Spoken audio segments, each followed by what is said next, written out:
আজকে 17 বছর কারাগারের অভ্যন্তরে ছিলাম এবং আমার বিরুদ্ধে আদালতে দিয়ে ফাঁসির আদেশ করানো হয়েছিল।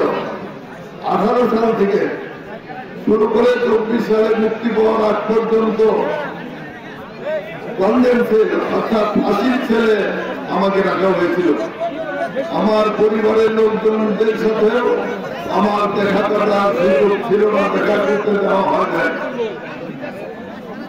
বন্ধুরা, আমার কোনদিন মনে করি নাই আবার গোপালপুর ভরপুরের মাটিতে যাব, জনগণের সামনে দাঁড়িয়ে কথা বলবো এবং জনগণের সাথে আপনাদের সামনে সকলের সামনে আমার মিলিত হতে পারবো, এটা কোনদিন কল্পনা করি নাই। প্রত্যেক দিন প্রত্যেক প্রহর মৃত্যুর কথা স্মরণ হয়েছে।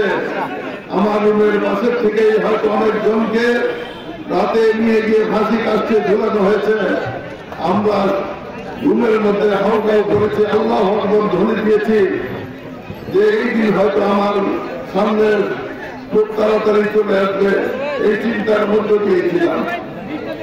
বন্ধু আমার, তারপরে আমি কৃতজ্ঞতা প্রকাশ করি আমাদের শহীদ রাষ্ট্রপতি জিয়াউর রহমান সাহেব আজকে মারা গিয়েছেন। বাংলাদেশ জাতীয়তাবাদী দল প্রতিষ্ঠা করেছেন, তলাবিহীন ঝুড়ি বাংলাদেশকে কি মজবুত বাংলাদেশে রূপান্তর করেছিলেন। সেই শহীদ রাষ্ট্রপতি জিয়াউর রহমানের প্রতি কৃতজ্ঞতা প্রকাশ করি এবং আপনাদের কাছে অনুরোধ করব, আপনারা দোয়া করবেন, পরম করুন এবং আল্লাহ তাআলা যেন আমাদের জিয়াউর রহমানকে বেহেশত নসিব করেন, জান্নাত নসিব করেন।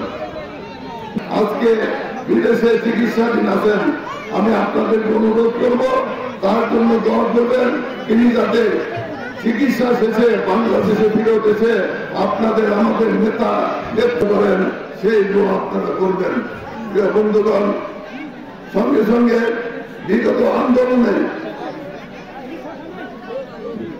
জুলাই আগস্টের আন্দোলনে আমাদের যে সমস্ত সন্তানরা প্রাণ দিয়েছেন, যে সমস্ত সন্তানরা জীবন দিয়ে এই শেখ হাসিনা সরকারকে উৎখাত করছেন, সেই সমস্ত সন্তানদের জন্য দোয়া করবেন, তারা যাতে তাদেরকে যাতে পরম করুন আল্লাহ তাআলা বেহেশতে নসিব করেন, জান্নাতবাসী করেন, শহীদ হিসাবে তাদের কবুল করেন।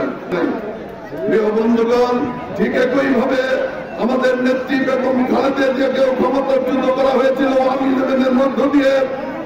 সেই দিনও আপনারা আমরা প্রতিবাদ করতে পারি নাই। আপনারা ভালো জানেন এই দেশের মানুষ ভোট দিতে পারে নাই। আপনারা কি ভোট দিতে পারছেন? এই দেশের মানুষ ভোট দিতে পারে নাই, ভোট কেন্দ্রে যাইতে পারে নাই। পরপর 3 বার তারা বিনা ভোটে এই দেশে ক্ষমতা পরিচালনা করেছেন, মানুষের উপর অত্যাচার করেছেন, নির্যাতন করেছেন, জুলুম করেছেন। এই দেশের মানুষ কথা বলতে পারে নাই, অন্যায়ের প্রতিবাদ করতে পারে নাই। এই দেশেও মানুষের একটি জেলখানার মধ্যেই আপনারা আবদ্ধ ছিলেন। প্রিয় বন্ধুগণ, আমি আপনাদেরকে স্মরণ করিতে বলতে চাই, আপনারা যেভাবে জেলখানার মধ্যে আবদ্ধ ছিলেন, আমিও ঠিক ঠিক সেইভাবে জেলখানার মধ্যে আবদ্ধ ছিলাম। আজকে বহু রক্তের বিনিময়ে, বহু সন্তানের বিনিময়ে, বহু ত্যাগের বিনিময়ে, বহু সন্তানের আত্মত্যাগের মধ্য দিয়ে বাংলাদেশ দ্বিতীয়বার স্বাধীন হয়েছে। আমরা এই দেশ থেকে স্বৈরাচারকে হটিয়ে বাংলাদেশে আজকে একটি অন্তর্বর্তীকালীন সরকার গঠন করতে সক্ষম হয়েছি। আমরা অন্তর্বর্তী সরকারকে সহযোগিতা করতে চাই, কিন্তু আজকে যেভাবে চক্রান্ত হচ্ছে, যেভাবে ষড়যন্ত্র হচ্ছে, যেভাবে বাংলাদেশের স্বাধীনতা, বাংলাদেশের সার্বভৌমত্বকে নস্যাৎ করার জন্য পার্শ্ববর্তী রাষ্ট্ররা চক্রান্ত চালিয়ে যাচ্ছে, সেই ক্ষেত্রে যদি আমরা ঐক্যবদ্ধ না থাকতে পারি, আমরা ঐক্যবদ্ধ ভাবে কাজটা করতে পারি, তাহলে আবার আমাদের স্বাধীনতা উল্লঙ্ঘিত হবে। সেই কারণে আমি বলতে চাই, ভাই আমার, আজকে সব ভুল বোঝাবুঝির অবসান ঘটতে হবে। ভুল বোঝাবুঝির অবসান ঘটিয়ে আমাদের যারা জিয়াউর রহমানের সৈনিক, যারা গত 5 বছর 15 বছর আন্দোলন করেছেন, 17 বছর আন্দোলন করেছেন, সংগ্রাম করেছেন, ত্যাগ স্বীকার করেছেন, তাদেরকে আবারও ঐক্যবদ্ধ হতে হবে।